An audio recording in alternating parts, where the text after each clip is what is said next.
नमस्कार मित्रों, आज हम समझने वाले हैं कि भाषा बड़ी या ज्ञान, भाषा बड़ा या ज्ञान। तो मतलब इस चीज़ को सामान्य शब्दों में समझते हैं कि भाषा केवल ज्ञान प्रकट करने का माध्यम होता है, न कि वह ज्ञान होता है।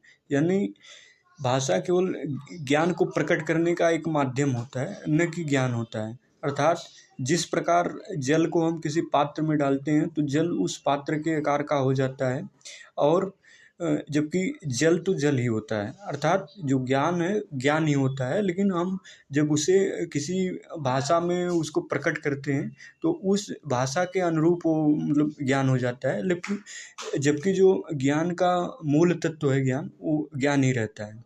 तो इसलिए हमें हमेशा अपनी मातृभाषा, राजभाषा, क्षेत्रीय भाषाओं का सम्मान करना चाहिए, और उनको मतलब बोलने में किसी भी प्रकार का हिचकिचाहट या शर्मिंदगी नहीं महसूस करना चाहिए, और उनको मतलब नीचा करके नहीं देखना चाहिए, क्योंकि प्रत्येक भाषा का अपने क्षेत्र विशेष में महत्व है और सभी का अपना मतलब अपने आप में महत्व है। और रही बात भारत में विभिन्न प्रकार की भाषाएं प्रचलित हैं, और जो संविधान की 8वीं अनुसूची है उसमें लगभग 22 भाषाएं हैं जिनको 8वीं अनुसूची में सम्मिलित किया गया है। और अभी भी मतलब भारत की कोई राष्ट्रभाषा नहीं बन पाई है, और राजभाषा के रूप में हिंदी को स्वीकार किया गया है। और इसके स्वीकार करने का सबसे बड़ा कारण यही है कि हिंदी भाषा का विस्तार भारत के काफ़ी क्षेत्रों में अधिक है। लगभग उत्तर भारत के क्षेत्रों में अधिकांश है, यानी पूरे भारत के लगभग 50% क्षेत्रों में हिंदी का अधिक विस्तार है। इसीलिए मतलब हिंदी को राजभाषा का दर्जा दिया गया है, क्योंकि यह आने वाले समय में राष्ट्रभाषा बनने की संभावना इसमें अधिक है, क्योंकि इसका विस्तार अधिक है। फिर इसके बाद जैसे भारत में जो शास्त्रीय भाषाएं हैं उनका भी महत्व अपने आप में बहुत अधिक है। जैसे भारत की प्राचीनतम भाषा संस्कृत मानी जाती है, फिर इसके बाद तमिल है, और इसके बाद अन्य भाषाएं हैं। तो कहने का सीधा मतलब यही है कि आप अपने मातृभाषा, राजभाषा, क्षेत्रीय भाषाओं का सम्मान करिए, क्योंकि वो भाषाएं मतलब एक प्रकार की उनकी विशेषता होती है और उनका अपने क्षेत्र विशेष में महत्व होता है।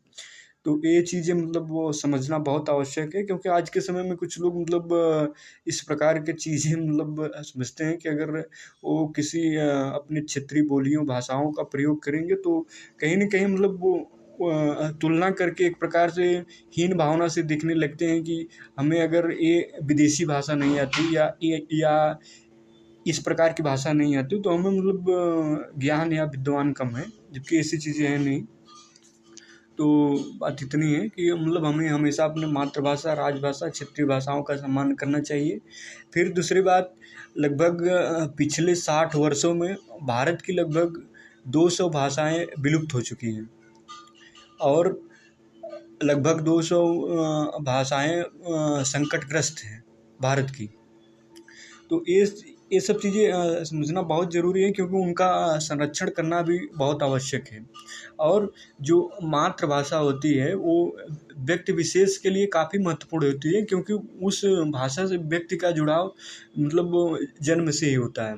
और इसीलिए मतलब अगर आप मातृभाषा में किसी भी प्रकार का अध्ययन कार्य कर रहे हैं या पढ़ाई कर रहे हैं, तो उन भाषाओं में अगर आप अध्ययन कार्य कर रहे हैं तो उनसे मतलब सीखने की जो क्षमता होती है वो अन्य भाषाओं की तुलना में अधिक होती है।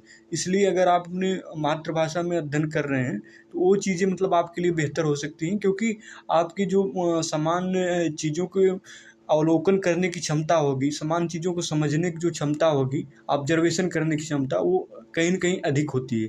क्योंकि आप उस भाषा के मूल शब्दावलियों से परिचित रहते हैं, और एक प्रकार के आपका मतलब उससे अधिक जुड़ाव होता है, जिससे आप विभिन्न प्रकार के संबंधों को समझ सकते हैं आसानी तरीके से। और फिर दूसरी बात, जैसे विश्व की बात करें, औपनिवेशिक काल जहाँ भी रहा वहाँ विदेशी भाषाओं का अधिक प्रभाव रहा। भारत में भी अंग्रेज़ी का विस्तार अंग्रेज़ों के आने के बाद ही हुआ।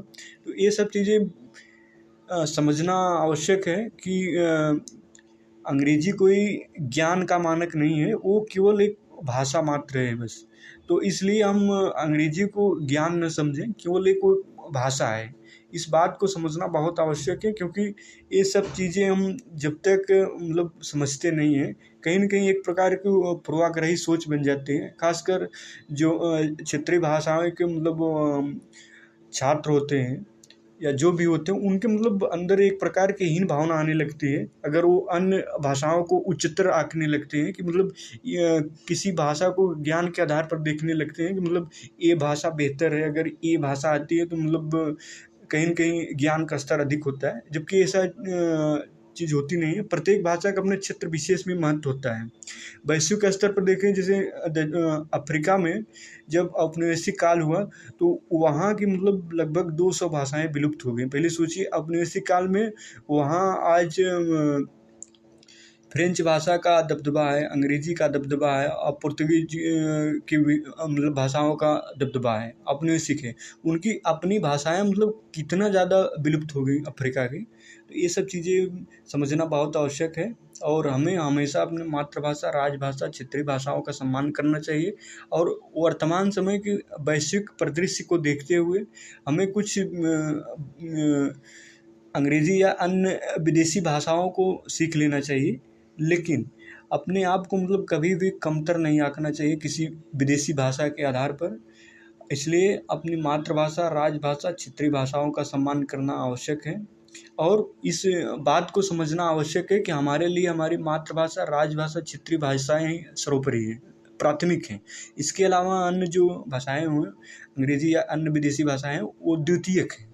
तो इसलिए ये सब चीज़ें मतलब समझना आवश्यक है कि हमें कभी भी किसी विदेशी भाषा के आधार पर अपने आप को दीनहीन की भावना से नहीं देखना है, और हमें हमेशा ही अपने भाषाओं को महत्व देना है। और उसमें अगर अध्ययन करने के लिए सामग्री उपलब्ध है, तो उसी भाषा में अध्ययन करना चाहिए, क्योंकि हमें अगर अपनी मातृभाषाओं में अध्ययन करते हैं तो उसमें मतलब सोचने समझने की जो क्षमता होती है, ऑब्जर्वेशन क्षमता जो होती है, जो अवलोकन करने की क्षमता होती है, कहीं न कहीं वो चीज़ें अधिक विकसित होती हैं।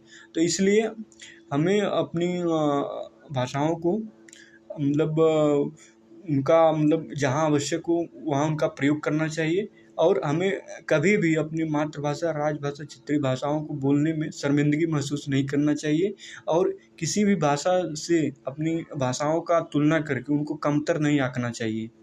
सभी भाषाएँ लगभग समान हैं, उनका क्षेत्र विशेष में महत्व होता है, और भाषाओं का संरक्षण करना बहुत आवश्यक है, क्योंकि आज के समय में वैश्विक स्तर पर खासकर अंग्रेज़ी का विस्तार इसलिए अधिक हुआ, क्योंकि जो अंग्रेज़ थे उनके उपनिवेश वैश्विक स्तर पर काफ़ी क्षेत्रों में सबसे पहले वो फैले हुए, और उन्होंने मतलब जहाँ-जहाँ गए उन्होंने उपनिवेश स्थापित करके अपनी संस्कृति और भाषा प्रसार करने का प्रयास किया। इसीलिए आज के समय में वैश्विक स्तर पर अंग्रेज़ी का दबदबा अधिक है, क्योंकि उनका विस्तार इसी तरीके से किया गया। तो ये सब चीज़ें हमें समझना आवश्यक है, और हमारे पास ज्ञान होना ज़रूरी है। अगर अपनी भाषा में है तो चीज़ें बेहतर हैं, अन्य भाषा में भी हो चीज़ें बेहतर हैं, लेकिन ज्ञान होना अधिक महत्वपूर्ण है। उसके साथ-साथ भाषाओं का भी ज्ञान होना आवश्यक है, लेकिन इसके लिए हमें अपने आप को मतलब कभी भी दीनहीन की भावना से नहीं देखना चाहिए। धन्यवाद।